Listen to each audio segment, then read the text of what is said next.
So we are continuing with The Wild Robot. We are getting there. Look at this book. Look how much more we have to do. I think we're going to do it before the end of the school year. We left off, Roz had spoken to Rockmouth and she was like, "Why are you so grumpy?" And Rockmouth was like, "Well, I had a family upstream before the beavers built that dam and made this a pond, and I haven't been able to get back to my family since then." So Roz has an idea. She is going to carry Rockmouth over the Great Meadow back to the river. Problem is, Rockmouth is a fish. How is Roz going to do that? So I asked you the question last week about how Roz would be able to do that, and some of your answers were so good. They were so good, they were quite close to what's going to happen. So if you have not come up with a way for Rockmouth to get across the Great Meadow, stop listening to this.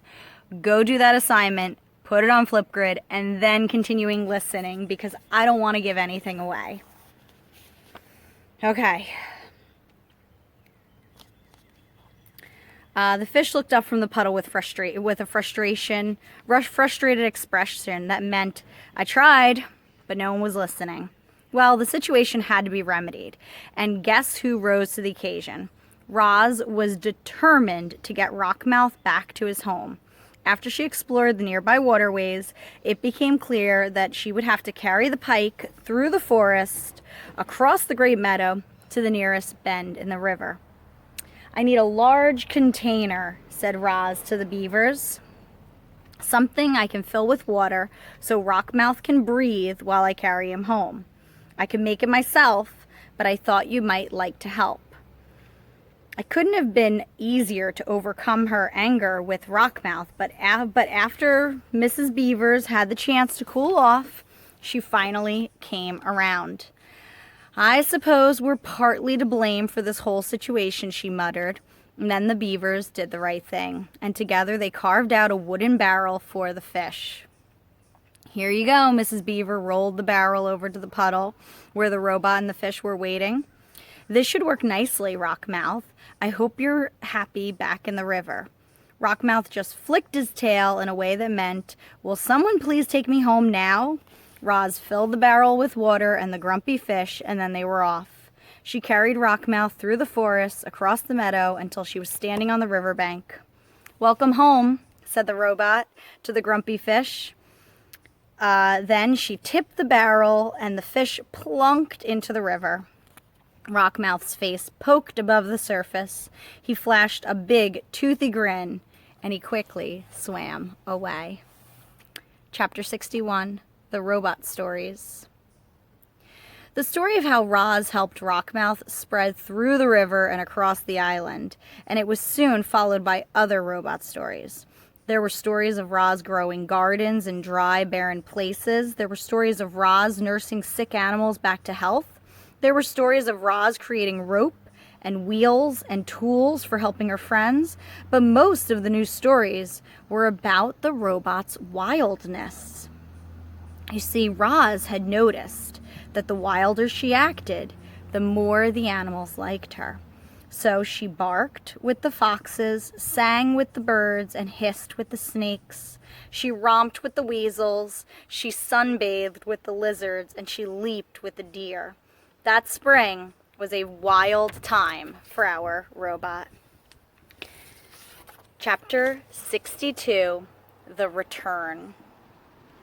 It was a quiet afternoon on the pond, but the quiet was gradually being overtaken by the sounds not heard around for many months. The sounds grew louder and louder, and then a flock of geese appeared above the trees. Honk, honk, honk.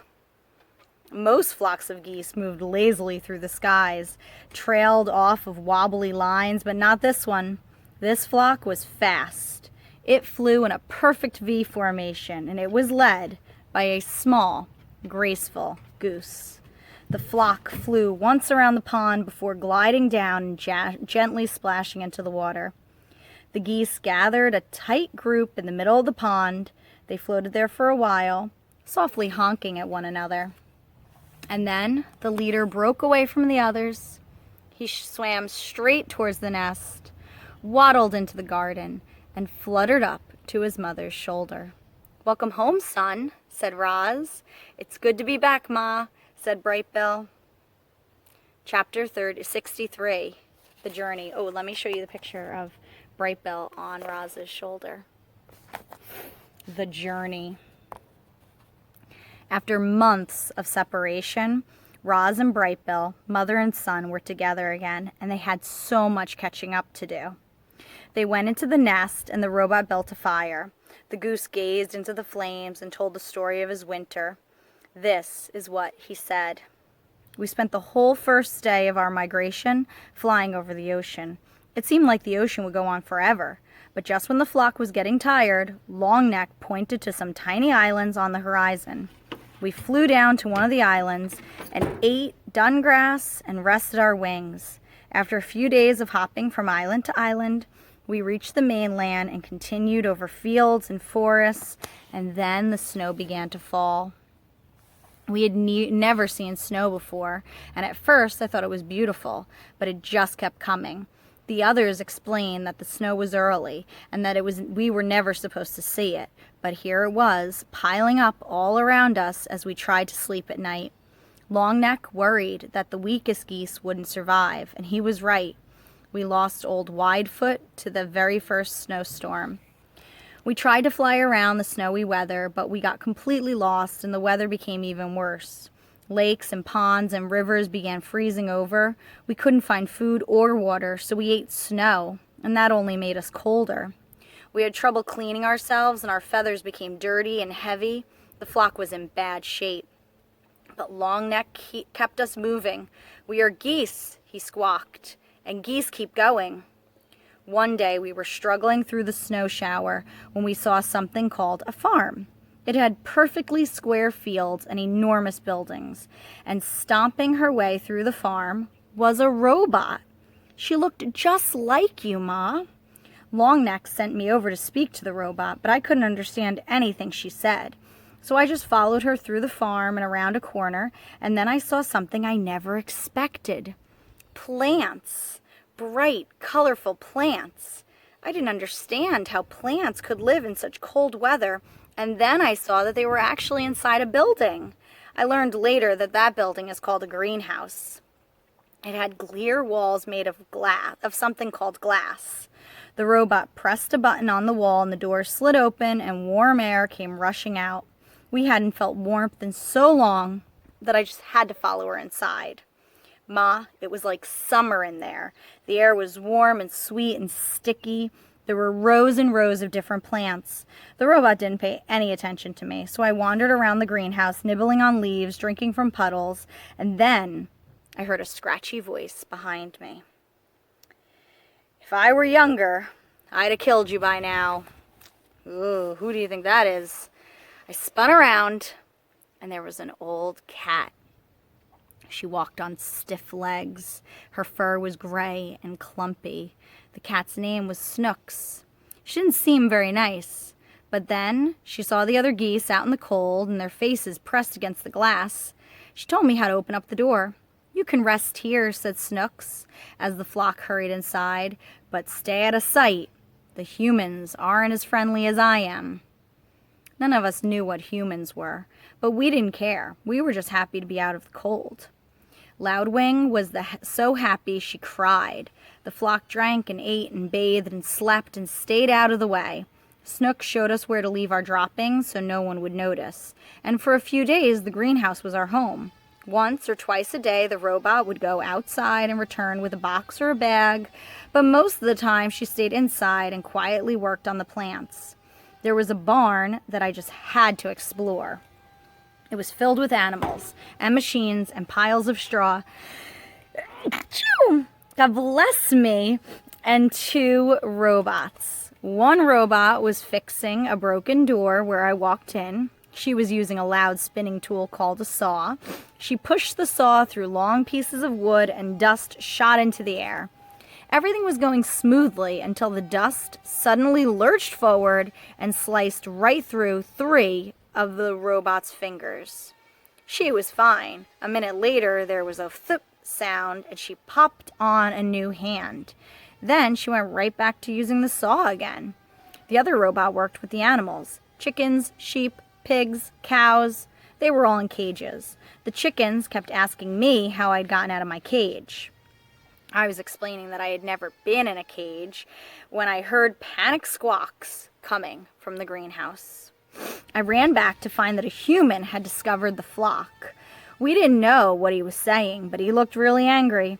Longneck tried to defend us. He got in front, spread his wings, and honked, but the human wasn't afraid. He pulled out a shiny stick and pointed it right at Longneck. Snooks hissed. "Look out, he's got a rifle."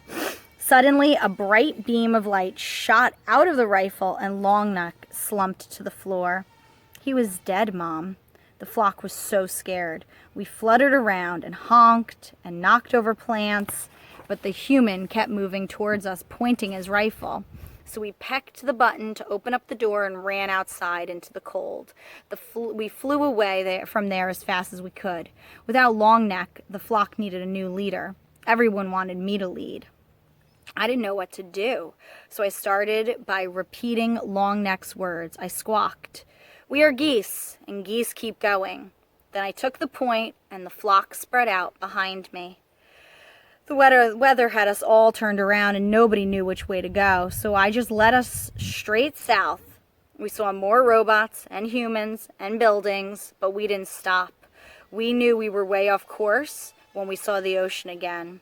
But at least it was a little warmer by the water, so I decided to follow the coastline for a while. There were more buildings by the coast. Most of them were on land, but some were on the ocean, and the ocean buildings were dirty and crumbling and leaning in different directions. There weren't any humans or robots in those buildings, only sea creatures. We saw ships on the water, we saw ships on land. We saw ships in the air. They buzzed through the sky like giant dragonflies. And then we reached a place called a city, where thousands of buildings and robots and humans and ships were all close together. When we stopped to rest on a rooftop, we met a friendly pigeon named Graybeak. She had gone up there, so she had grown up there, so she knew everything about the city. She flew us over towers, under bridges. She kept us away from all the buzzing airships. And everywhere we went, there were robots. Some of the city robots were just like you, Ma, but others crawled on 6 legs, rolled on wheels, or slid up and down the sides of buildings. Some robots were really small and some were really big. They moved things, they cleaned things, they built things. They did every kind of job you could think of. So my video cut off right as Bright Bill was explaining the really hard migration that they had. The loss of, what was his name? The loss of Longneck. And Bright Bill is now telling his mom, Roz, all about being in the city, and Graybeak. So some city robots were just like you, Ma. Others crawled on 6 legs, they rolled on wheels, they slid up and down the sides of buildings. Some robots were really small, while others were really big. They moved things, they cleaned things, they built things, they did every kind of job you could think of. Graybeak brought us down to the ledge of the side of a building and told us to look through the windows. Inside was a family of humans, and they had a Roz robot. When I looked into the other buildings, I saw other humans with other robots. Every human seemed to have a robot.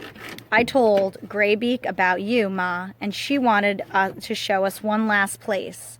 We flew out to the ledge of the city to a really big building called a factory. Graybeak brought us to the roof of the windows.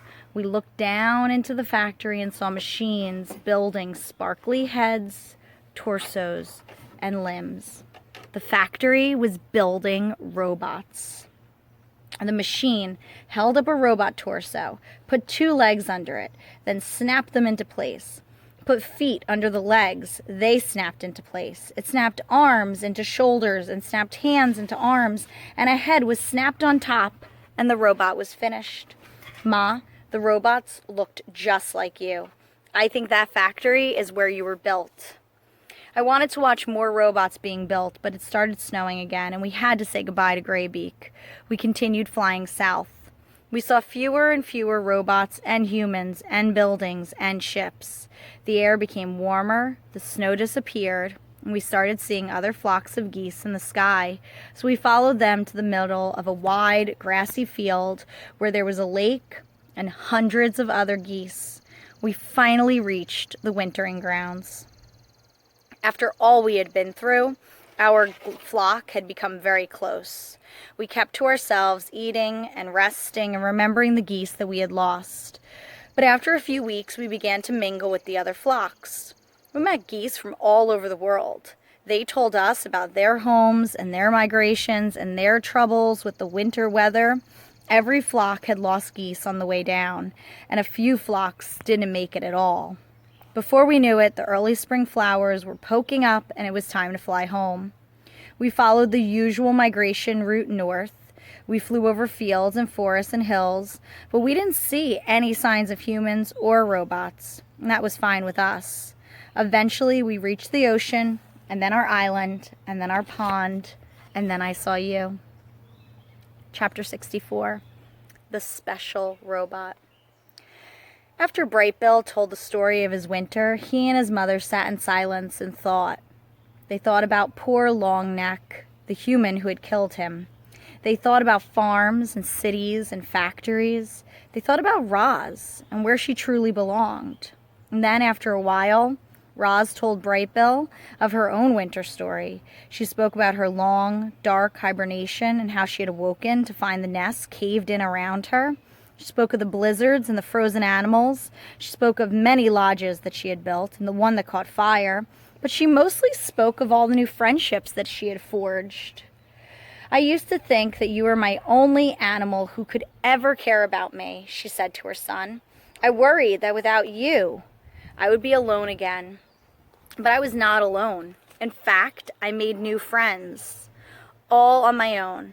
I think the other animals might actually like me. Of course they like you, Ma, squawked the goose. You're the most likable robot I've ever seen, and I've seen a lot. It was true.